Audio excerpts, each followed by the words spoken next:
So students, ये है हमारा फर्स्ट केस स्टडी बेटा। जैसा कि आप अपनी स्क्रीन पर देख पा रहे हैं, यहाँ पर आपको गिवन है कि Ramesh has inserted a right circular cone in a sphere. ठीक है, और स्फीयर का जो रेडियस है बेटा वो कैपिटल आर है, जैसा कि आपको फिगर में यहाँ पर देख पा रहा है। ठीक है, on the basis of this figure we have to answer the following questions. ठीक है, अब जो बोर्ड के अंदर आएगा बेटा पैटर्न, उसमें 5 क्वेश्चन आपको दिए जाएंगे एक केस स्टडी पे, उसमें से आपको 4 क्वेश्चन करने होंगे। Very simple. ठीक है बेटा, तो इसको आपने ध्यान रखना है। तो हम बढ़ते हैं अपने फर्स्ट क्वेश्चन की तरफ, यानी कि ए जो पार्ट है इसका, ये कह रहा है what is the volume of the cone. What is the volume of the कोन बेटा। ठीक है, तो हमें क्या पता है, देखो वॉल्यूम ऑफ द कोन क्या बनेगा यहाँ पर फिगर के हिसाब से। ठीक है, हमें फॉर्मूला पहले पता होना चाहिए। ध्यान रखो बेटा, मेंसुरेशन के फॉर्मूले आपको टिप्स पे होने चाहिए, इसको आपने ध्यान रखना है। ठीक है, तो यहाँ पर क्या है, वॉल्यूम ऑफ द कोन क्या होगा, volume of the cone is 1/3 pi R square, और एच, आर क्या है, आर है radius of the base of the cone, और एच है height of the cone. Very simple. ठीक है, तो यहाँ पर जो है हमें बेसिकली हाइट भी गिवन नहीं है। ठीक है, और हमें क्या है, रेडियस भी गिवन नहीं है बेटा। ठीक है, तो यहां पर लेकिन हम देख रहे हैं कि जो हमारा जो डिस्टेंस है, ठीक है, सी और ओ के बीच में, राइट, सी और ओ के बीच में, यहां पर मैं आपको ये बना लेता हूं। ठीक है, देखो यहां पर हम इसको डायग्राम को एक बार बना लेते हैं। ठीक है, तो ये जो है सर्कल मतलब इस टाइप का कुछ बन जाएगा। ठीक है बेटा, ऐसा कुछ सर्कल हमारा बन जाता है। Very simple. ठीक है, तो ये हो गया हमारा ऐसे, और यहाँ पर ये हो जाता है, और यहाँ से जो है, ठीक है, ये हो गया रेडियस ऑफ स्फीयर। ठीक है, radius of sphere capital R है, और ये एक्स दे रखा है हमें, तो ये भी कैपिटल आर है। Very simple. ठीक है बेटा, तो ये हमें डायग्राम में गिवन है। तो ये पॉइंट है V, और ये है A बेटा, और ये है B, है ना। तो अगर हम देख रहे हैं, अब हमारा क्या है फॉर्मूला, देखो वॉल्यूम क्या है 1/3 पाई आर स्क्वायर एच है। ठीक है, यहाँ पर हम इसको देख लेते हैं। देखो डायग्राम बन गया है हमारा। तो यहाँ पर जो है वॉल्यूम क्या है आपका 1/3 पाई आर स्क्वायर एच। ठीक है बेटा, तो R क्या है, स्मॉल r। स्मॉल r हमारा क्या हो गया बेटा, ये देखो, ये हमारा स्मॉल r हो गया। ठीक है, अब अगर हम देख रहे हैं तो ये राइट एंगल ट्रायंगल दिख रहा है हमें, ये चीज हाइपोटेन्यूज क्या है, कैपिटल R है, और ये क्या x गिवन है। ठीक है, तो हमारा जो स्मॉल r होगा, ठीक है, स्मॉल r हमारा क्या बन जाएगा बेटा, obviously root over capital R square minus x square. ठीक है बेटा, स्मॉल r हमारा ये बन जाता है। क्लियर है, और h जो हम देख रहे हैं हाइट ऑफ द कोन, यानी कि यहां से लेट अस से कि ये पॉइंट O है, तो ये जो OV है वो क्या है, कैपिटल R प्लस एक्स है। ठीक है, तो हम लिख लेंगे h जो रहेगा वो क्या हो जाएगा, कैपिटल R प्लस एक्स आपको मिल जाता है। ठीक है, तो वॉल्यूम ऑफ द कोन हमारा क्या बना बेटा, देखो 1/3 पाई आर स्क्वायर क्या हो गया, ये वाला पार्ट हो गया, ऑब्वियसली रूट हट जाएगा, है ना, पाई स्क्वायर, और h क्या है हमारा capital R plus x. Very simple. ठीक है, तो ये हमारा यहाँ पर जो फर्स्ट पार्ट है बेटा इस क्वेश्चन का, यानी कि ए पार्ट, वो हमारा यहाँ पर आंसर आ जाता है। Very simple. क्लियर है बेटा, बहुत इजी तरीके से मैंने तुम्हें समझाने की कोशिश की है। आई थिंक आपको क्लियर हो गया होगा इस डायग्राम को लेकर। ठीक है, अब हम बढ़ते हैं अपने फर्स्ट सेकंड पार्ट की तरफ। ठीक है बेटा, बी पार्ट पे ये कह रहा है what is the volume of the sphere. अब जो ये क्वेश्चन है what is the volume of the sphere, ये बेसिकली डायरेक्ट मेंसुरेशन का ही क्वेश्चन है एक तरीके से। वॉल्यूम ऑफ द स्फीयर का फॉर्मूला आपको याद होना चाहिए बेटा, 4/3 पाई आर क्यूब। सिंपल, बस वो लिख दो, आपको एक नंबर यहाँ पर मिल जाता है। ठीक है, तो यहाँ पर आपको वो नंबर आपको मिल जाएगा। आप क्या लिखोगे यहाँ पर, बी में आप लिख दोगे भाई वॉल्यूम क्या है हमारा, वॉल्यूम ऑफ द स्फीयर कर लो। ठीक है, इज इक्वल टू 4/3 पाई और कैपिटल आर क्यूब, क्योंकि आर क्या है हमारा, ये रेडियस ऑफ द सर्कल को, स्फीयर है, सॉरी, है ना, रेडियस ऑफ द स्फीयर है, तो यहाँ पर आपको ये मिल जाता है। Very simple. अब हम बढ़ते हैं अपने सी पार्ट की तरफ। देखो सी पार्ट में क्या कह रहा है, what is dv/dx where v is the volume of the cone. ठीक है बेटा, तो वॉल्यूम ऑफ द कोन हमने ऑलरेडी लिखा था, कैपिटल V जो आप देख रहे हो, है ना, इसको हमने क्या करना है, आप सिंपली डिफरेंशिएट कर देना है। Very simple. ठीक है, केस स्टडी की प्रॉब्लम्स में बेटा आपस में रिलेशन बना रहेगा, आपको ध्यान रखना है इस पे, है ना। आपको जो है कॉन्सेप्ट एकदम क्लियर होना चाहिए। एक बात हमेशा ध्यान रखो, कॉन्सेप्ट एकदम क्लियर होना चाहिए, आपस में रिलेशन। जैसे कि यहाँ पर मिल रहा है, ये पूछ रहा है भाई dv/dx क्या होगा, तो हमारा जो v है बेटा वो क्या है 1/3 pi capital R square minus x square into capital R plus x. Very simple. ठीक है, तो ये हमारा यहाँ पर गिवन है। अब हम क्या कर सकते हैं, आप सिंपली डिफरेंशिएट इसको कर दो। Very simple. तो यहाँ पे आप इसको लिख सकते हो dv/dx इज इक्वल टू 1/3 पाई को आप कॉमन ले लो, ठीक है। अब देखो इस पार्ट को छोड़ दो, इसको डेरिवेट कर दो, तो क्या बनेगा तुम्हें r square minus x square into x का क्या हो जाएगा 1, ठीक है, प्लस अब सेकंड पार्ट को ले लो, प्रोडक्ट रूल यहाँ पे लगा लेते हैं अपन, है ना, आर प्लस एक्स इंटू इसका क्या हुआ आर स्क्वायर तो जीरो ही हो गया, और ये माइनस एक्स का क्या एक्स स्क्वायर हो जाएगा माइनस 2x। वेरी सिंपल बेटा, ठीक है। तो यहाँ पर ये आपको मिल जाता है। क्लियर है बेटा। अब इसको हम थोड़ा सा और यहाँ पर सिंप्लीफाई करने की यहाँ पर कोशिश कर लेते हैं। तो यहाँ पर हमारा क्या हो जाएगा, देखो dv/dx is equal to 1/3 pi, ठीक है बेटा। तो हो जाएगा r square minus x square minus 2rx और माइनस 2x स्क्वायर आपको यहाँ मिल जाता है। Very simple. अब देखो माइनस 2x स्क्वायर और माइनस एक्स स्क्वायर ऐड हो गया, है ना, तो ये माइनस 3x स्क्वायर हो गया, है ना। तो यहाँ पे आप इसको लिख लो 1/3 pi capital R square minus 3x square, sorry minus 2rx बेटा। Very simple. क्लियर है बेटा। तो यहाँ पर ये आपको मिल जाता है। तो ये आपका क्या आ गया, ये आ गया dv/dx। तो हमारा जो है प्रॉब्लम यानी कि पार्ट सी जो है इसका सॉल्व हो जाता है। वेरी सिंपल, ठीक है। अब बढ़ते हैं अपने पार्ट डी की तरफ। अब पार्ट डी में बेटा ये कह रहा है कि what is d square by v by d x square, getting the point. यानी कि हमें क्या करना है, we have to find the second order derivative, यानी कि dv/dx को फर्दर और डेरिवेट अपन कर लेते हैं। वेरी सिंपल, है ना। तो जो हमारा dv/dx आया है, जैसा कि आप देख पा रहे हो, इसको हम एक और बार डिफरेंशिएट यहाँ कर लेते हैं, ठीक है। तो यहाँ पर हो जाएगा बेटा d²v/dx square is equal to 1/3 pi, ठीक है, ये तो जीरो हो गया आर स्क्वायर का, माइनस 6x और माइनस 2r बेटा आपको मिल जाता है। Very simple. क्लियर है बेटा। तो ये आप इसको यहाँ पर और लिख सकते हैं सिंप्लीफाई करके, क्या बन गया 1/3 पाई और माइनस 6x और माइनस 2r आप इसको लिख लीजिए। Very simple. तो यहाँ पे आपको सेकंड ऑर्डर डेरिवेटिव और मिल जाता है ना।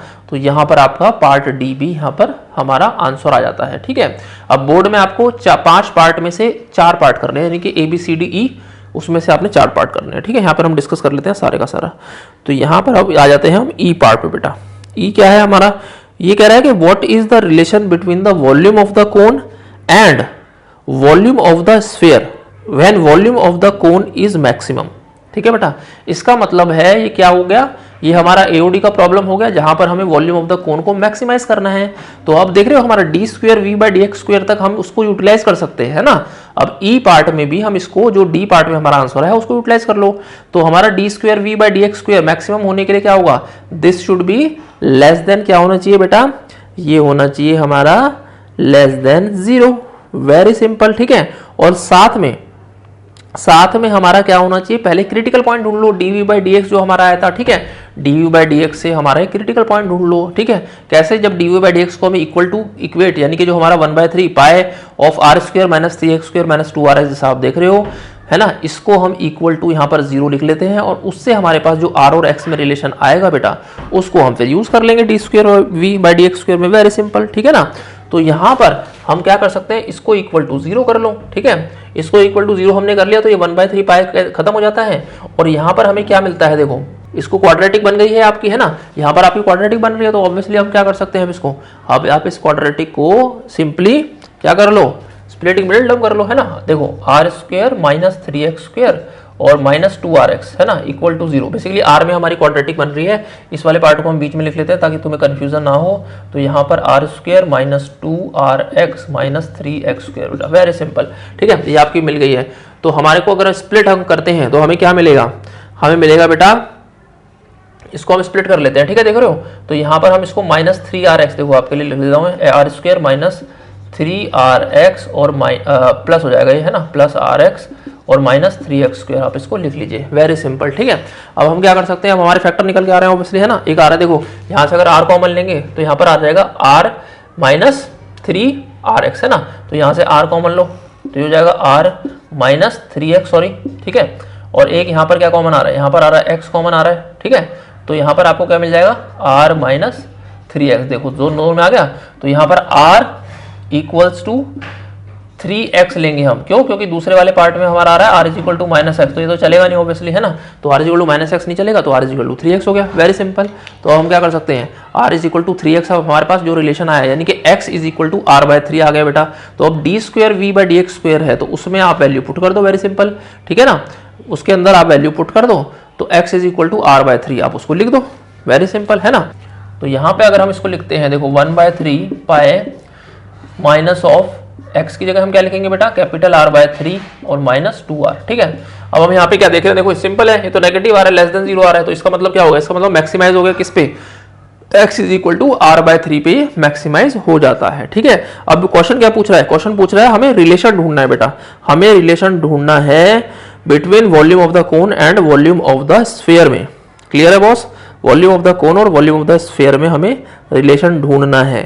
तो हमारे पास क्या आया था, देखो वॉल्यूम ऑफ द जो कोन था उसको यहाँ पर हम लिख लेते हैं, देखो जैसे हमने ऊपर लिखा था फर्स्ट में, है ना। वॉल्यूम ऑफ द कोन क्या था हमारा, 1/3 पाई ऑफ r स्क्वायर, ये वाला पार्ट, ठीक है, माइनस एक्स स्क्वायर। तो उसको लिख लो आप पहले, तो है ना, फिर जो भी वैल्यू हमें मिल रही है उसको हम यहाँ पर सिंप्लीफाई कर लेंगे, वेरी सिंपल। तो हमें वॉल्यूम ऑफ द कोन क्या है, देखो v ऑफ c लिख लेते हैं, है ना। वॉल्यूम ऑफ द कोन क्या बना, 1/3 pi of r square minus x square into r plus x, बेटा बन गया हमारा, है ना। अब हमारे पास जो x जो हमारा आया था वो क्या था, 3 बाय कैपिटल आर आया था, है ना, 3 बाय कैपिटल आर आया था हमारा जो था, तो उसको हम यहाँ पे लिख लेते हैं, वेरी सिंपल। तो यहाँ पर ये क्या बन जाएगा, 1/3 बाय आर स्क्वायर माइनस, तो 3 बाय आर हो गया, तो एक्स स्क्वायर कितना हो गया, 9 बाय आर स्क्वायर हो जाता है ना, 9 बाय आर स्क्वायर इंटू यहाँ पर हो जाएगा आर और प्लस एक्स, एक्स क्या आया था हमारा r/3 बेटा, वेरी सिंपल, क्लियर है। तो यहाँ पर ये आपका बन जाता है, क्लियर है बेटा। हमने यहाँ पे बेटा ये जो है ना 9 बाय आर स्क्वायर उल्टा लिख दिया हमने, ये r स्क्वायर बाय 9 होगा, सॉरी, है ना, यहाँ पर r स्क्वायर बाय 9 होगा, यहाँ पर हमने गलती से हमने इसको लिख दिया है, ठीक है। तो यहाँ पर ये बन गया है हमारा r स्क्वायर बाय 9। अब इसको हम सिंप्लीफाई कर लेते हैं बेटा, वेरी सिंपल, है ना। 1/3 पाए, तो ये कितना बन जाएगा, 9r square minus r square is 8r square by 9, ठीक है, और इंटू 3r प्लस r कितना हो गया, 4r बाय 3 आपको यहाँ मिल जाता है, वेरी सिंपल, क्लियर है बॉस। तो यहाँ पर आपको ये मिल गया है, ठीक है। तो यहाँ पर आपको यहाँ पर ये मिल जाता है। तो अब हम इसको देख रहे हैं, अब हमारा जो वॉल्यूम ऑफ द स्फीयर है वो क्या होता है, 4/3 पाई आर क्यूब होता है, ठीक है। अब पहले हम इसको और थोड़ा सिंप्लीफाई करते हैं ताकि आपको और आसानी हो जाए यहाँ पे समझने में, ठीक है बेटा। तो ये हो गया आपका 1/3 देखो पाई, ठीक है, और 8, ठीक है, 8/9 इंटू 3, और यहाँ पर 4 भी कर लो बाहर, है ना, और अंदर क्या बचता है, आर क्यूब आपका बच जाता है, ठीक है। हमने बिल्कुल स्प्लिट कर दिया है ताकि हम क्या करेंगे, हम अब करेंगे कि इसमें से 4/3 पाई आर क्यूब को आप निकाल लो, वेरी सिंपल। क्यों, क्योंकि 4/3 पाई आर क्यूब क्या हमारा वॉल्यूम ऑफ द स्फीयर है बेटा। तो 4/3 पाई आर क्यूब उसको हमने यहाँ निकाल लिया है, देखो 4/3 पाई आर क्यूब को हमने यहाँ निकाल लिया है। तो अंदर क्या बचेगा, देखो ये चला गया हमारा, ये टर्म 4/3 पाई आर क्यूब निकल गया, ठीक है, और ये पाई भी चला गया, तो हमारा क्या बचा 8/27। तो यहाँ अंदर लिख लो बस 8/27। बहुत अच्छा क्वेश्चन है बेटा ये 8/27, ठीक है। 5 मार्कर 6 मार्कर टाइप का भी क्वेश्चन आ जाता है ना, अच्छा इंपॉर्टेंट क्वेश्चन है ये बहुत। तो यहाँ पे तुम्हारा क्या बना, देखो volume of the sphere into 8/27, यानी कि जो वॉल्यूम ऑफ द कोन है वो क्या है, 8/27 of the volume of the बेटा क्या हो गया, स्फीयर हो गया, वेरी सिंपल। तो ये हमारा रिलेशन आ जाता है, बहुत अच्छा क्वेश्चन है, इंपॉर्टेंट, मोस्ट इंपॉर्टेंट क्वेश्चन है, एक तरीके से आप समझने की कोशिश करो, ठीक है बेटा।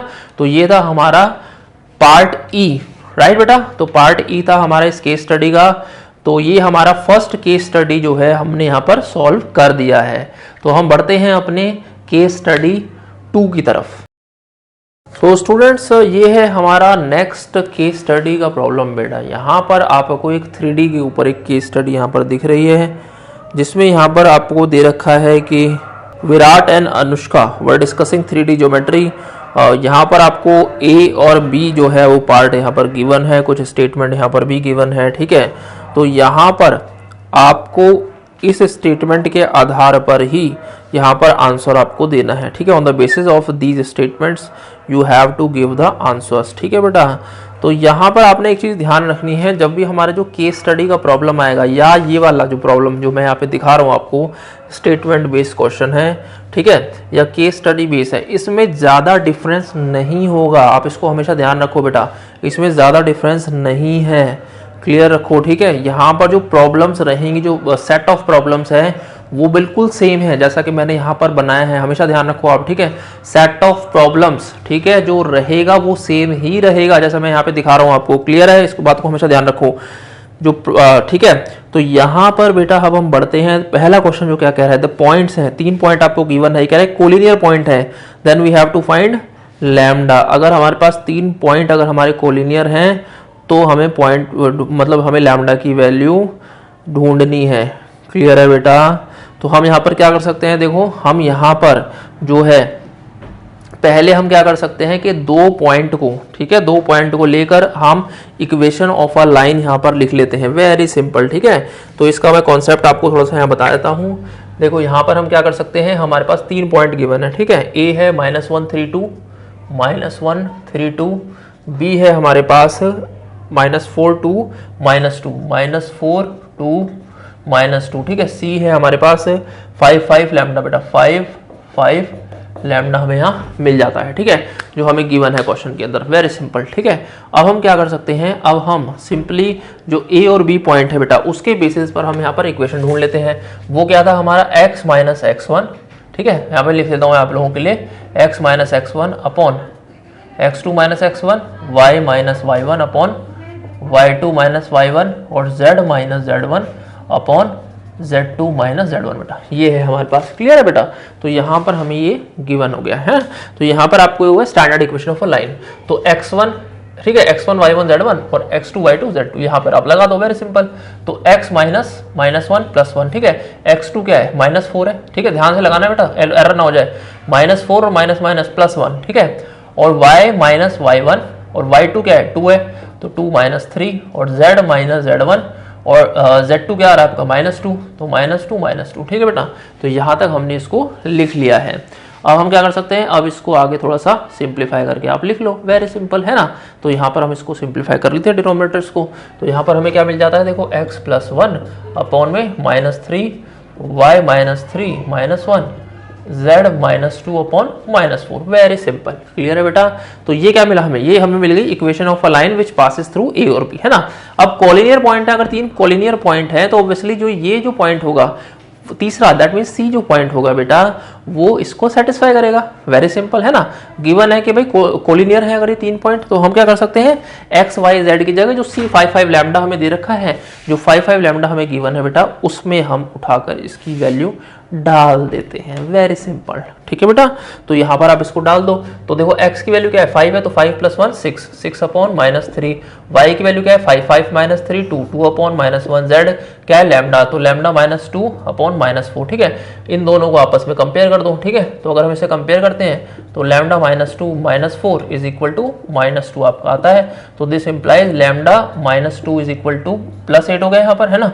लैम्डा -2 +8 हो गया, तो लैम्डा कितना आ गया आपका 8 + 2 कितना हुआ, 8 + 2 10 हो जाता है। वेरी सिंपल, ठीक है बेटा। तो लैम्डा आपका क्या आता है 8 + 2 10 यहाँ पर आ जाता है। और अगर हम इसको ऑप्शन के साथ मैच करते हैं बेटा, तो हमारा ऑप्शन क्या आता है, ऑप्शन नंबर 1, यानी कि फर्स्ट जो है ऑप्शन हमारा मैच कर रहा है। देखो lambda is equal to 10, right.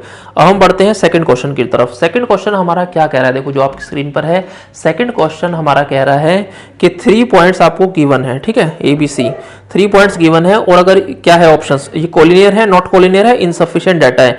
अब देखो बेटा बहुत सिंपल, मैं आसान तरीका बताता हूँ। यहाँ पर क्या है, आपको ऊपर के पॉइंट्स अगर आप देख रहे हो, यानी कि फर्स्ट पार्ट में और सेकंड पार्ट में जो है पॉइंट्स एकदम सेम है, राइट। और लैम्डा की वैल्यू क्या दे रखी है, इसने 1 दे रखी है ना। तो लैम्डा की वैल्यू 1 है और यहाँ पर आया था 10। तो सिंपली क्या हुआ हमारा, और जो ऑप्शन बी हो गया, ऑप्शन बी हो गया भैया ये जो है नॉट कोलिनियर होंगे, एज सिंपल एज दैट। तो बी हमारा आ गया है फर्स्ट पार्ट, है ना, नॉट कोलिनियर, ठीक है बेटा। तो बी हमारा आंसर आता है नॉट कोलिनियर। अब आ जाते हैं क्वेश्चन नंबर सी, यानी कि सी पार्ट की तरफ। ये कह रहा है लाइन दे रखी है आपको, 2 लाइनें गिवन है। वेरी सिंपल, ठीक है। ये कह रहा है ये लाइन जो है आर एट राइट एंगल्स है, so what is the value of lambda. अब मैं आपको यहाँ पर बता देता हूँ बेटा, जो यहाँ पर स्टैंडर्ड इक्वेशन में यहाँ पर लाइनों की इक्वेशन नहीं दे रखी है। तो सबसे पहले आप लोगों ने क्या करना है, जैसे क्वेश्चन नंबर सी है आपके पास, तो पहले मैं इसको लिख के दिखाता हूँ आपको। तो देखो क्या दिया, 1 - x/3 is equal to 7y - 14 upon 2y upon 2, ठीक है, upon 2 is equal to z - 3 upon 2 बेटा, ठीक है। तो ये आपको गिवन है। और दूसरी जो लाइन दे रखी है आपको वो दे रखी है 7 minus 7x upon 3 lambda y minus 5 upon 1, ठीक है, equals to 6 minus z upon 5, 6 minus z upon 5 आपको यहाँ गिवन है, ठीक है। यहाँ पर आप देख लो तो ये आपके पास दो लाइनें यहाँ पर गिवन है बेटा, वेरी सिंपल, ठीक है।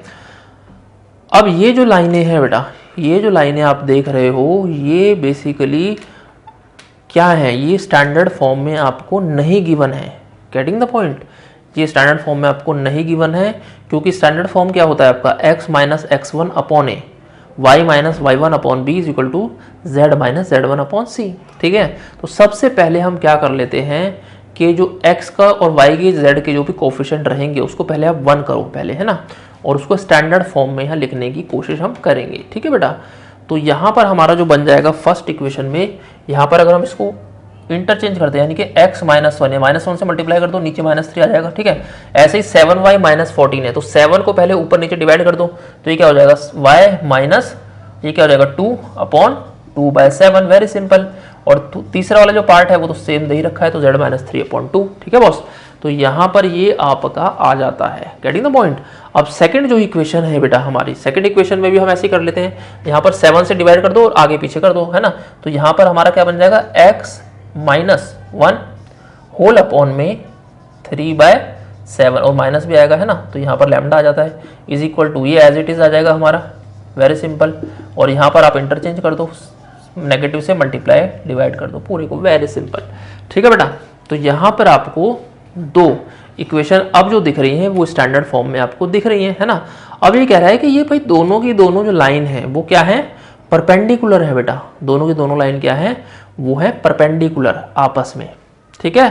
तो इसका मतलब हो गया इन दोनों लाइन का जो डायरेक्शन रेशियोज होगा उसका जो डॉट प्रोडक्ट रहेगा वो क्या हो जाएगा, 0 हो जाएगा, वेरी सिंपल, है ना। तो उसका जो डॉट प्रोडक्ट हो जाएगा बेटा वो क्या हो जाएगा, 0 यहाँ पर हो जाएगा। तो यहाँ पर हमारा क्या रहेगा, देखो -3 इंटू -3/7 लैम्डा, ठीक है बेटा, ये फर्स्ट पार्ट हो गया हमारा ऑब्वियसली, है ना, -3 इंटू -3/7 लैम्डा और प्लस 2/7 इंटू 1, ठीक है, और प्लस 2 इंटू -5 आपको यहाँ मिल जाता है, वेरी सिंपल, क्लियर है बेटा। तो यहाँ पर आपको ये मिल गया है, अब आप इसको क्या करो, सिंप्लीफाई कर लो, वेरी सिंपल, है ना। तो सिंप्लीफाई करके आपको आंसर मिल जाएगा। तो ये क्या बना, -3 इंटू -3 9/7 लैम्डा, 9/7 लैम्डा प्लस 2/7 और -10 आपको मिल जाता है, इक्वल टू 0 हुआ ऑब्वियसली, है ना। तो यहाँ पर आप इसको सिंप्लीफाई कर लो और you will get the value of lambda, है ना बेटा। तो यहाँ पे सिंप्लीफाई कर लेते हैं फटाफट, देखो एलसीएम क्या आ रहा है, 7 आ रहा है, तो यहाँ पर क्या बन गया, देखो 9 लैम्डा प्लस 2 और -70 is equal to 0। So 9 lambda is equal to कितना बन गया आपका, 70 माइनस 2 इज 68, ठीक है। तो यहाँ आ जाएगा 68, तो लैम्डा आपका आ गया 68/9 आपको यहाँ मिल जाता है, वेरी सिंपल, ठीक है बेटा। लैम्डा कितना आ गया, 68/9। तो यहाँ पर ये जो सी पार्ट है बेटा इस केस स्टडी का, इसमें आपको दो लाइनें दे रखी हैं, है ना, दो लाइनें दे रखी हैं और दोनों लाइनें क्या रखा है, perpendicular and we have to find the value of lambda. देखो अच्छा है, यहाँ पर देखो क्वेश्चन, देखो यहाँ पर आपने एक चीज़ नोटिस करनी है बेटा, कभी भी आपके पास क्वेश्चन आता है तो कि ये जो इक्वेशन है बेटा ये स्टैंडर्ड फॉर्म में लिखी है या नहीं लिखी, क्लियर है बेटा। तो हमें ये देखना है कि ये स्टैंडर्ड फॉर्म में लिखी है, यानी कि स्टैंडर्ड फॉर्म क्या होता है, x माइनस x1 अपॉन ए। उस केस में आपके पास जो x का कोफिशिएंट होता है वो 1 होता है, ऐसे ही y minus y1 upon b, y का कोफिशिएंट 1 होता है। तो ऐसे ही हमें क्या करना है, यहाँ पर x का कोफिशिएंट को 1 करना है, पॉजिटिव करना है, वेरी वेरी सिंपल। तो यहाँ पर हम क्या कर लेते हैं, देखो इसको माइनस से मल्टीप्लाई अगर हम करेंगे फर्स्ट पार्ट को तो ये हमारा ऐसे बन जाएगा, देखो x minus 1 upon -3, very simple. ऐसे अब देखो y का कोफिशिएंट 7 है तो इसको 7 से डिवाइड कर दो पूरी इक्वेशन को, है ना। y माइनस 14/7 कितना हो गया, 2, और ये क्या हो जाएगा 2 लैम्डा अपॉन 7, वेरी सिंपल। और ये एज इट इज रह जाएगा, है ना, इसमें तो कुछ करने की आवश्यकता नहीं है हमें। अब इस पे आ जाते हैं सेकंड पार्ट पे, राइट। अब सेकंड पार्ट पे भी हम देख रहे हैं कि 7 माइनस 7x है आपके पास, तो आप इसको ऐसा करो, -7 को पहले माइनस से मल्टीप्लाई करके हम 7 से डिवाइड कर देते हैं बेटा, है ना, एक ही स्टेप में। तो यहाँ पर हमारा क्या आ जाएगा, देखो x आ जाएगा और -7/7, ठीक है, -7/7 लिख लेते हैं आपके लिए। तो यहाँ पे 3 λ/7, ठीक है, लेकिन नेगेटिव से भी मल्टीप्लाई करें तो नीचे भी नेगेटिव आ जाएगा, सही है बॉस, क्लियर है यहाँ तक आई थिंक। तो यहाँ पर तो ये जो सेकंड पार्ट है y माइनस 5/1 और यहाँ पर देखो माइनस से करो z माइनस 6 अपॉन माइनस 5 आपको यहाँ मिल जाता है। वेरी सिंपल, क्लियर है बेटा। तो यहाँ पर आपको ये मिल गया है।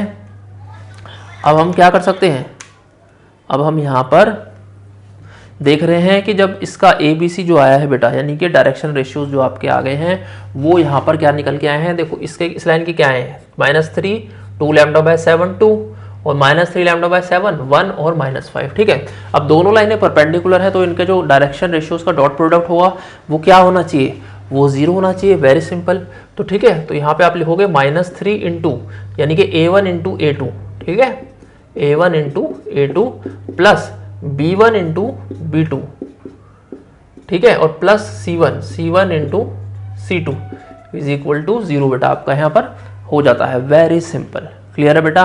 तो यहाँ पर आपका हो जाता है और ये क्या बन जाता है, यहाँ पर देखो -3 इंटू क्या था, -3 लैम्डा प्लस 3 हो गया, तो यहाँ प्लस 9 λ/7 प्लस 2 λ/7 -10 आपको यहाँ मिल जाता है, ठीक है बेटा।